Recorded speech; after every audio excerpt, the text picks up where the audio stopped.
जी नाज़रीन, बिल्कुल बलूचिस्तान में अमन و अमान की सूरत को देखते हुए एपेक्स कमेटी ने बलूचिस्तान में ऑपरेशन का जो है फैसला किया है। इस वक्त मेरे साथ कोयटा से रुकने कौमी असम्बली नवाज़ अब्दा जमाल रसानी मौजूद है। इनसे सवाल से बात करते हैं। जमाल रसानी साहब, बलूचिस्तान में इससे पहले भी ऑपरेशन हुए हैं, एक और ऑपरेशन होने जा रहा है कोई बलूचिस्तान में, क्या लगता है ऑपरेशन ही बलूचिस्तान के मसाइल का हल है?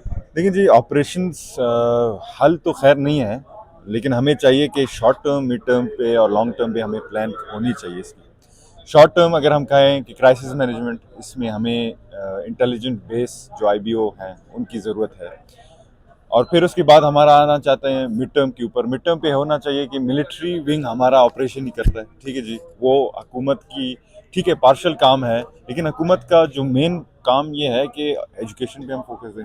एक दफ़ा हम दहशतगर्द को मारते हैं, उनको जानम वसूल करते हैं, उसके बाद क्या करें? उसके बाद हमें चाहिए कि हम अपने नौजवानों के ऊपर फोकस करें। उसके बाद हमें चाहिए कि हम करप्शन के ऊपर, क्योंकि करप्शन की वजह से ही ये मुश्किलात का सामना आता है।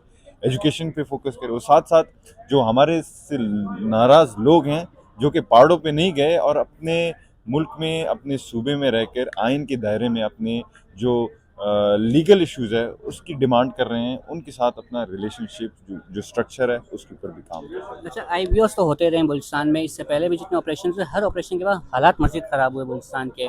अब 2013 में एक रिकन्सिलेशन का प्रोग्राम शुरू किया गया था। मालिक बलोच साहब वज़ीर आला थे, उनका कहना है कि उस टाइम बातचीत का जो मामला थे वो काफ़ी हद तक आगे बढ़ चुके थे, उसको आगे बढ़ाया जाता तो आज बलूचिस्तान के हालात मुख्तलिफ होते। आपको लगता है कि बातचीत के ज़रिए मामला हल किए जाएँ, जो बैरून मुल्क बैठे हुए हैं उनको वापस बातचीत के ज़रिए बात की जाए, जो हथियार उठाए हुए हैं उनसे हथियार डलवाए जाए? क्योंकि 2013 में हमने देखा था कि काफ़ी हद तक जो कलरदम तंजीमों से ताल्लुक़ रखने वाले कमांडर्स हैं उन्होंने हथियार डाले। नासिर जंगजुआ और कमांडर थे, तो काफ़ी बेहतर हुए थे हालात। तो दोबारा वापस इस तरह रिकन्सिलेशन की तरफ जाना देखिए जी, चाहिए? बातचीत हल है। डायलॉग के मैं समझता हूँ कि दरवाजे हर टाइम ओपन होने चाहिए, लेकिन फिर से सवाल ये होता है कि बातचीत आप करेंगे किससे करेंगे। अगर हम बात करते हैं बरहमदा भुट्टी की, तो वो अगर बातचीत करना चाहता है तो किस डिमांड पे बातचीत करना चाहता है? वो अगर चाहेगा कि अगर बलूचिस्तान को आप अलहदा ही कर दें, तो ये तो कोई बातचीत हुआ ही नहीं। लिहाजा उन लोगों से बातचीत किया जा सकता है जिनके लीगल डिमांड हैं, जो चाहते हैं कि पाकिस्तान में रहकर उनके कुछ ऐसी डिमांड हैं या ऐसे उनकी नीड्स हैं वो पूरी नहीं हुई, उनके ऊपर नज़रसानी की जा सकती है। और बातचीत एक अच्छी अमल है, और मैं चाहूँगा कि as a Balochistani, as a Pakistani, कि इस पर हम बातचीत करें। और साथ साथ उनको भी चाहिए कि अपने मुफादों को उससे हट के बलूचिस्तान के बारे में सोचें। लास्ट आखिर में पूछूंगा, 2025 आ रहा है, बलूचिस्तान के नौजवानों को क्या उम्मीद दिलाएंगे, किस तरह बेहतर होगा 2025?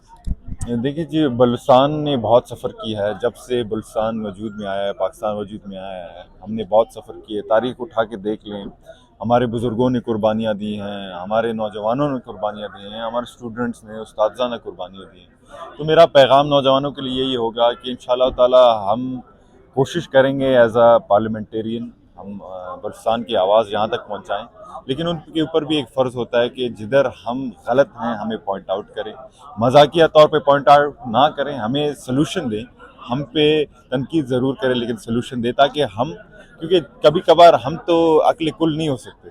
हमें भी चाहिए कि नौजवानों का इनपुट होना चाहिए। हमें भी चाहिए कि ऐसे लोग जिनके out of the box ideas हैं उनका हमें इनपुट ज़रूर है, ताकि हम उनको और यहाँ तक पहुँचाएँ। और हम चाहते हैं कि इंशाअल्लाह ताला बलूचिस्तान के लिए 2025 का साल अच्छा साल होगा, जहाँ पे हमें अमन होगा, हमारे नौजवान तरक्की करेंगे, हमारा सुबह। बहुत बहुत शुक्रिया बहुत जमाल शुक्रिया। साहब। जी, हमारे साथ जमाल रसानी मौजूद है, जिनका कहना है कि बातचीत भी की जाए, लेकिन किस बिहाफ पे बात की जाए, किन से बात की जाए, किन शराइत पे बात की जाए, वो तय करना लाजमी है। और जमाल रसानी ने 2025 को बलूचिस्तान के नौजवानों के लिए खुशहाली का साल करार दिया है और कहा है कि उम्मीद है कि 2025 जो है नौजवान बलूचिस्तान के जो नौजवान हैं उनके लिए बेहतरीन साल होगा।